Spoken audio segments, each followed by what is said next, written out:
Welcome to Madame Raven's. This way to the library. She's been expecting you.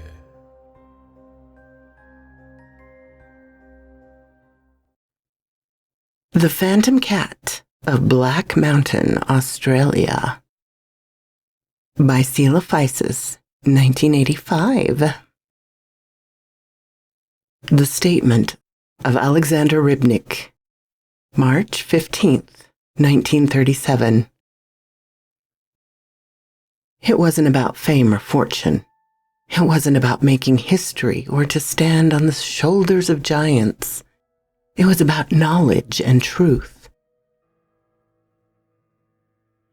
I needed to know what happened to my grandfather. I needed to know what he discovered.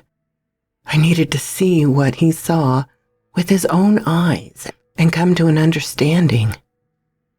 The mundane and pointlessness of life finally set me on my way. My friend, Captain Peasley, would take me on my quest. We traveled the ocean on the captain's fishing trawler, the Southern Crux. We were to make landfall at Cooktown, a coastal town in the Shire of Cook, Queensland, Australia. Before he died, my grandfather was a university lecturer who taught archaeology. I followed in his footsteps. In his will, he left me a key to a safe deposit box at his bank. To my surprise, the box contained several books on the occult and mysticism and numerous maps. But the most significant items in the box were a pair of sketches and a curious black stone with a face of sorts carved on it. In my grandfather's letters, he stated that the drawings were inspired by strange dreams that had plagued him. I examined the sketches. A subterranean cavern of immense height was meticulously drawn on paper with black pencil. The centerpiece of this sketch were 2 rows of standing stones that ran parallel to one another. They were built from massive Cyclopsian rocks that were stacked in such a way that it was reminiscent of Stonehenge. The image evoked fleeting thoughts of eldritch terror. Written on the backside of the drawing, "The gateway to the other side resides within the mountain." A second drawing was even more bizarre. I got the distinct impression that it was a cold and arid desert at night. The ground was fissured and littered with fields of mummified human remains. The focus of this image, however, was that of an enormous plateau, which stood menacingly. On the surface of the plateau was also a collection of standing stones, similar to the first. An indistinct shape stood on the edge of the plateau, an animal, I think. Written on the opposite side of the paper was a message. "The fabled plateau of Lang. Each and every single one of us will face this. It is inevitable." The stone carving came from a time when we knew very little and feared the primal world. A modern mind would find it difficult to visualize the world through the eyes of ancient man. The face on the stone, however, instilled an instinctive fear of the dark. My destination was a site held sacred by Australian Aborigines, where humans feel unwanted, where they vanish without a trace, a place that is rugged and foreboding, clouded in mystery and immersed in superstition. Black Mountain. Aboriginals referred to it as the Mountain of Death. Tunnels and caves honeycombed the area. The only living thing on the mountain are giant spiders, pythons, and taibans. Thousands upon thousands of gigantic boulders strewn across the landscape make up the mountain. A treacherous barren waste. Scientists have offered theories behind the origin of this peculiar mountain. A volcanic eruption, an upheaval during the Ice Age, an asteroid impact site. But none of these possibilities seem satisfactory. I stood at the bow of the ship, gazing at the continent that loomed on the horizon. My guide, Tommy, approached. "I think you're mad as a bag of ferrets." "Tell me a tale," I said. Tommy leaned on the railing next to me. "My people have many beliefs on how the mountain came to be." "Go on," I said, as I withdrew a pack of cigarettes from my shirt pocket. I offered Tommy a cigarette, but he declined. I lit up as he began. "One such legend says, in the dreaming, the time when the legends were born, there was a beautiful young woman whose skin shined like obsidian. 2 brothers were smitten by the woman. Both were determined to win her heart. Our attention was directed upwards towards the heavens. A faint, ghostly band of red light materialized in the pre-dawn sky directly above us. It was the Aurora Australis, the so-called Southern Lights." Tommy continued sharing his tale. "So, to settle their difference, each brother set out to build a mountain of boulders. The brother with the highest mound would take the woman. Day after day, the brothers worked. Their pile of boulders grew taller and taller." Tommy paused and focused on the aurora. The glowing ribbons of red light spread across the dark sky as it brightened with intensity. The rippling lights continued to dance across the backdrop of luminous stars. Before the contest could be decided, a wild storm descended on the land. Boulders tumbled down and crushed both brothers. The woman died too. "Do you believe it's haunted?" "They say her cries can be heard through the canyons and caves of the mountain. The place is cursed. At dusk, the evil of the place begins to reveal itself. You can hear it on the wind that blows in the endless caverns that run deep into the earth. It's a moaning wind that lures unsuspecting people to their doom." I grabbed my kit bag and withdrew the black stone with the carving on it. I presented it to Tommy. "My grandfather found this in the mountain. Does it look familiar to you?" Tommy stared at the stone a good while. He traced a finger over the lines that formed the face. "Nah, this don't resemble anything I've seen. You said he found it in the mountain?" "Yes, in a subterranean chamber." "That's very strange." Shortly afterwards, we docked at a fisherman's wharf just outside Cooktown. I booked a room at a nearby inn. Peasley would stay with the ship. During the day, we would go into town and stock up on supplies. While I was chatting with the innkeeper, I noticed movement in my peripheral vision. The person sitting on a bench directly across the inn, underneath a street lamp, was an elderly tribal man. He had a very distinct look that seared into my memory. He had winter white hair and a beard that was long and unkempt. He was wearing a dusty old suit which seemed to be slightly frayed. I think the most unsettling thing about him was his gaze. I wrote him off as a drunkard before checking in. Before departing to my room, I took one more glance at the old man, only to see he was gone. Little did I know that this was a sign of things to come. After a long voyage, sleep came easily. The following day, I sat down with one of the tribal elders at a local pub. I enjoyed a pleasant conversation over drink and food. He explained a belief among his people in the area. The tribal elder began telling me some of the beliefs of his people. "The mountain is of important significance to the tribe. Kalkajaka is what we call it, the place of spears."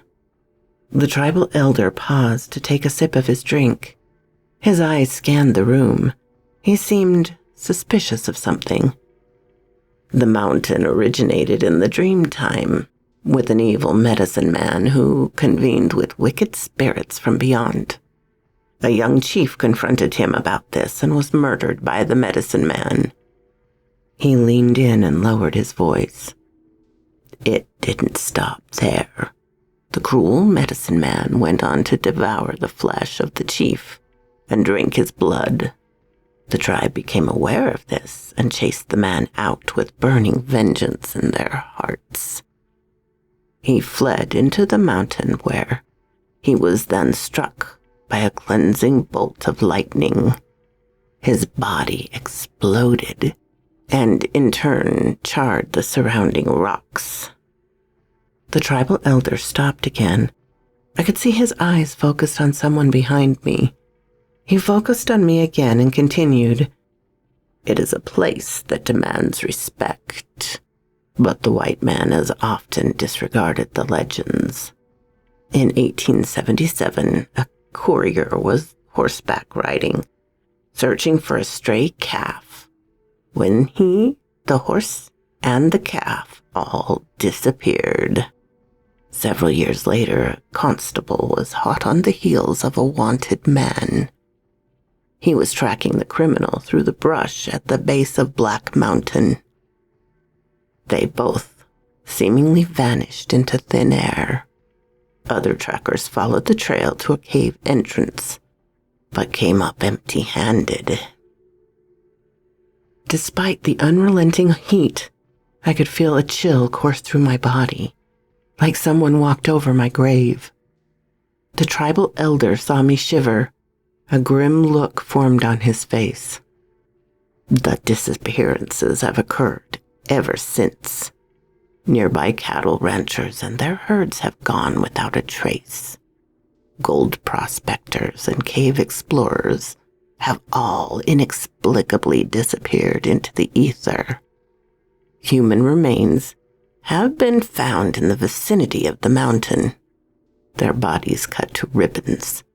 But the most shocking thing about these grisly finds is that each of the individuals have had their skulls cracked open and their brains removed, possibly devoured." The tribal elder paused when he saw the color drain from my face. My grandfather was killed by someone in a very similar fashion when he was seeking treatment in Canberra. There are many predatory animals in Australia, but none of them are known to have these particular habits. Rumor of a killer stalking the countryside runs rampant. The police have been working overtime on this. My heart sank into my stomach. What about the phantom cat I've heard about? The tribal elder took another long sip from his drink before continuing. There have been rumblings of a large, mysterious black cat that has been sighted on the mountain. Maybe it's a surviving relative of Thylacoleo carnifex, which was once Australia's biggest marsupial carnivore. This is an especially curious claim because there are no terrestrial cats on the continent. Domestic cats were introduced by colonists in 1804, and there are large wild cats that live in public zoos in the capital city, but none that live in the wilderness. Another pause between the two of us. We were both scanning the room. I think I could confidently say that we both felt like something was wrong. A shift in the conversation. I showed the black stone to the tribal elder as well as the drawings created by my grandfather. He examined each one carefully and shook his head. A look of worry formed on his face. "How did your grandfather die?" the tribal elder asked. "He was murdered." "My condolences to you. May I ask how he was before he died?" He looked like a man who was pursued. He was always looking over his shoulder. He shut himself away from the world. The tribal elder let out a sigh. "Maybe he saw things he shouldn't have. Maybe he took things he shouldn't have touched." There was a long silence between the two of us as we looked down at our drinks. We were both pondering things. I happened to glance up and briefly caught sight of an old tribal man with a striking white beard and wild hair. He was dressed in a disheveled suit that looked like it came from another period. He was fixated on me. He slowly raised a hand and pointed a finger directly at me. I blinked. The man was gone. The tribal elder broke the silence. Maybe it would be best to return the stone to its rightful place. I spent some time at the library. I'm not sure what to make of this. Excerpts from A Doomed Expedition. In 1850, a French explorer, Axel Guillemot, set out to explore Black Mountain. The expedition consisted of 4 other Europeans, 2 Aboriginal guides, and 7 horses. They were never seen or heard from again. Only the remains of one of the guides was discovered. Their camp was found at the base of the mountain. It is believed they perished on the mountain. Subsequent search parties turned up nothing. There are photographs of each member of the expedition. The photographs were taken at the local church in Cooktown. One photograph in particular has put a strain on my nerves. It's of one of the guides, an old man with a head of white hair and a great beard. He was wearing a dark frock coat over light trousers and low-heeled shoes. The name under the photograph? Clifford Bombat.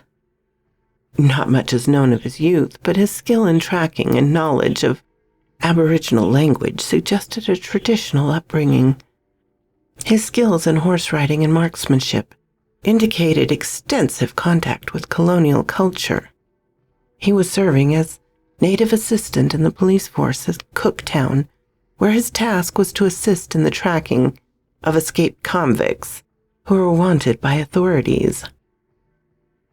He had a reputation as a superb tracker and a reliable and useful member of any traveling party.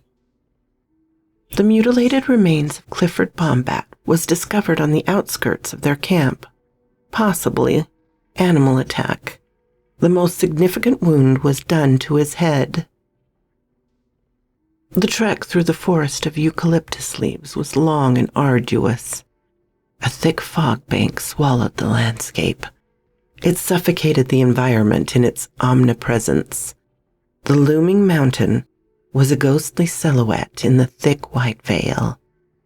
Fortunately, we were not far from the base of the mountain when the worst of it arrived. Maybe it was my imagination, but I could have sworn I saw a spectral shape moving in the fog. A feeling of dread began to squeeze my heart. "I don't think we're alone," I whispered to Tommy. "I know." Tommy reached into his rucksack and withdrew an M1911 pistol. He looked at me. "You know how to use a firearm?" I nodded. Tommy handed the gun over to me and withdrew a second handgun. He stuck it in his belt.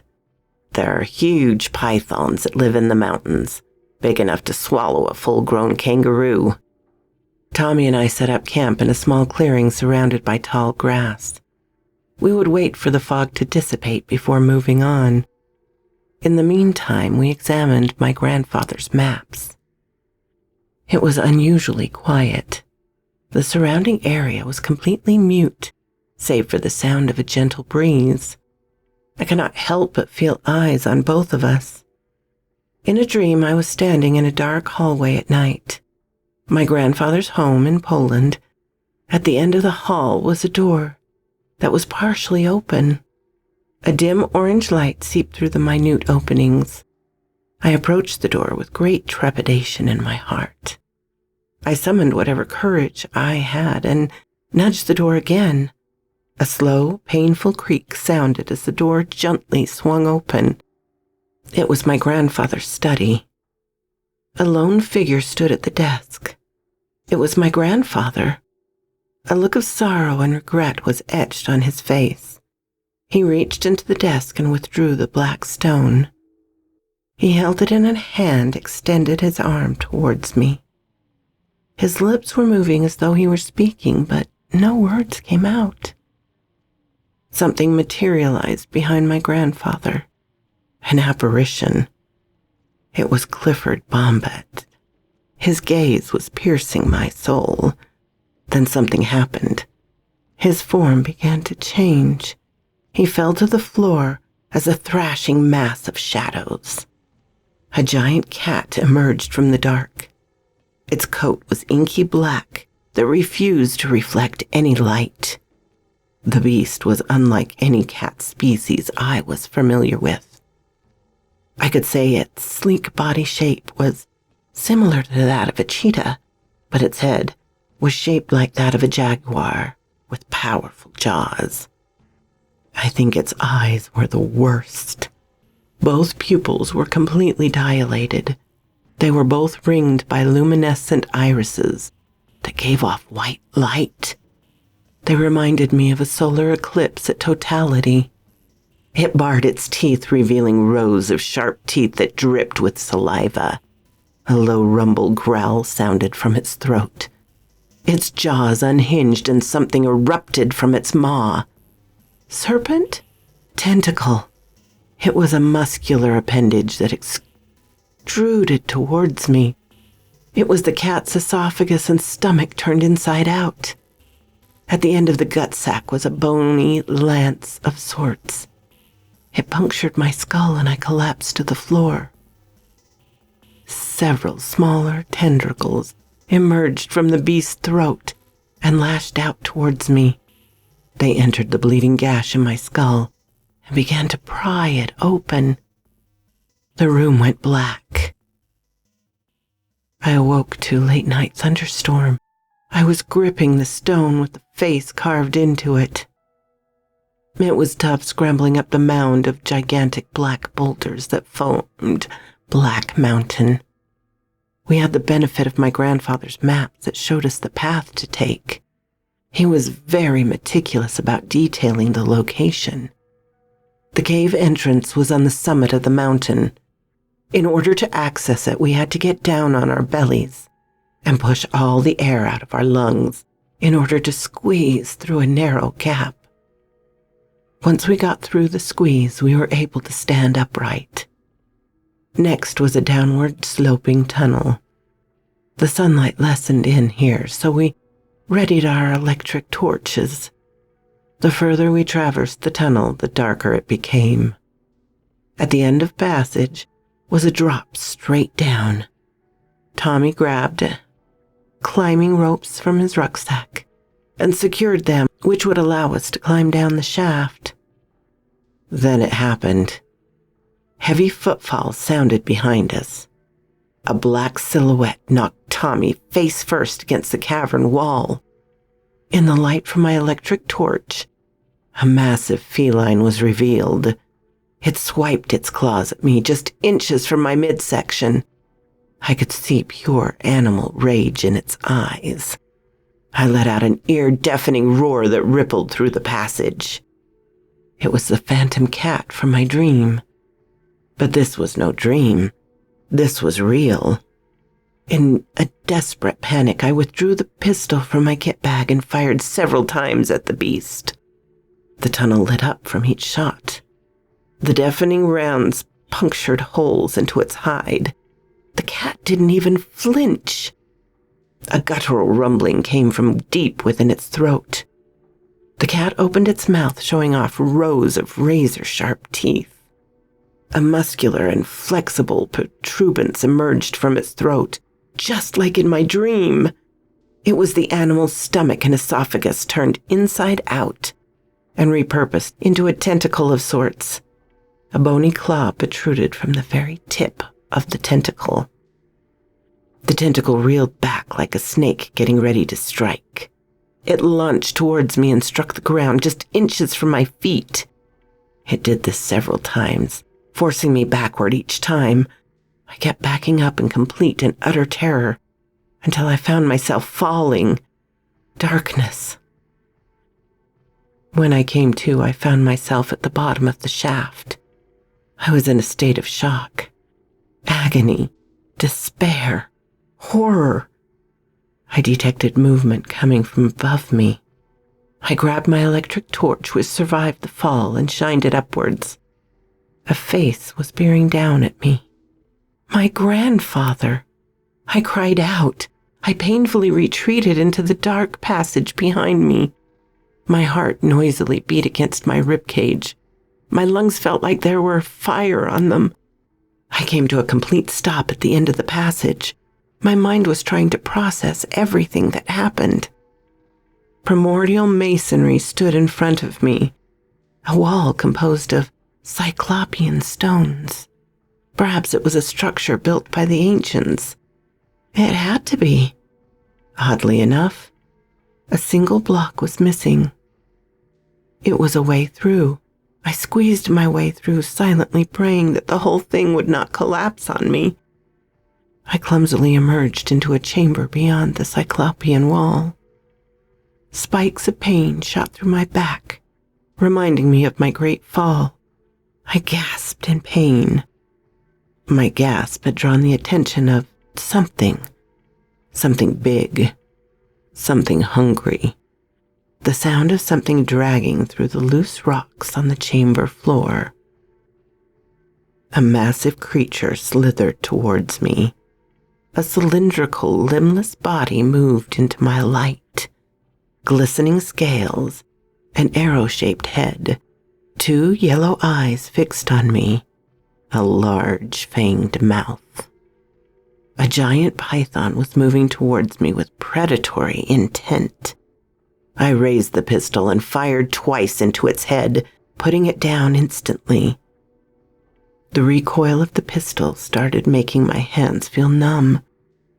I instinctively turned around and saw a shadow figure standing back at the Cyclopsian wall. I shakily pointed the pistol and torch at the apparition. To my dismay, the shape seemingly ate the light. It was darker than blackness. It didn't strike. It just stood there staring at me with creeping brutality. I started singing a lullaby to myself. When the blazing sky is gone, when nothing shines upon, then show your little light, twinkle, twinkle all the night. By this point, I was on the other side of madness, a descent into the inferno. Then the traveler in the dark thanks you for your tiny spark. How could he see where to go if you did not twinkle so? Tears welled up in my eyes. My heart was overworking itself now. In the dead silence of the nameless ruins, I could hear hell's churning in my ear. My breath was stolen. I fled. After plowing through an untold distance of Stygian depths, I found myself standing in an enormous cavern. The limits of the chamber was farther away than any eye could see. The inky darkness proved impenetrable from my flimsy torch. I halted my mad dash. It was freezing cold down here, a stark contrast to the surface climate. I could see vapors of my breath in the light. My teeth began to chatter as I started to shiver. A twilight mist began to slowly drip up from the cavern floor. 2 rows of gigantic standing stones towered over me. It was a prehistoric monument of nebulous origin. It was much larger than Stonehenge. These were the ruins my grandfather sketched on paper. I gazed up at the monolith. Each of them had unidentifiable glyphs etched into them. What they were supposed to represent remains unknown. Horrible suggestions and primordial fears is what came to mind. A curious altar between the first 2 monoliths caught my attention. Dark stains discolored the top with rivulets on the side. Movement behind me. I turned around only to come face to face with my grandfather. I found myself being lifted up off the ground. I kicked and thrashed helplessly. Next, I found myself being flung towards the altar. I landed on my back, having the wind knocked out of me a second time. I groggily got up and saw my grandfather pointing at me. By now, the twilight mist became waist-high and the temperature in the cavern continued to drop. I realized my grandfather wasn't pointing at me, but at the altar behind me. I knew what had to be done. I nervously reached a hand into my kit bag and pulled out the black stone with a face carved onto it. I gently placed the rock onto the altar. I felt an electrical sensation travel through my body. There was a smell in the air like that of a thunderstorm. The mist started to dissipate, and the temperature began to warm up. A loud eruption startled me. Everything went black. I remember flashes of consciousness, dark passages and cave tunnels, the sensation of being dragged, and a voice. Tommy's voice. "You're gonna be okay, mate. Just a little further." I looked up and saw Tommy's face, but there was something different about him. His eyes. They reminded me of a total solar eclipse. I faded out. When I finally came to, I found myself in the Cooktown Hospital. I know the truth about Black Mountain. I know about the dark and forbidden secrets that are hidden within. I put things right and reestablished balance. I think I've been forgiven. However, the Mountain of Death, the place of the spear, will forever remain in my dreams. So quoth this raven. Oh, there's nothing like a good Lovecraftian horror on a Thursday. Right, my darlings? I certainly hope you've enjoyed. And thank you so much for coming to visit my little chateau library.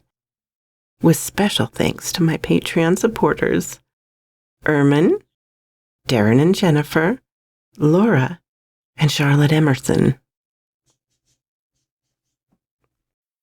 If you like this, please hit the little button to let me know.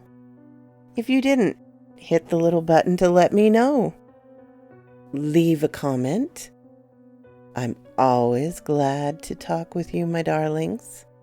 I'm open to suggestions and criticisms, critiques. If you have not subscribed, please do so and ring the little bell so you know when to come up and see me. And I will talk to you next time, my darlings. Farewell.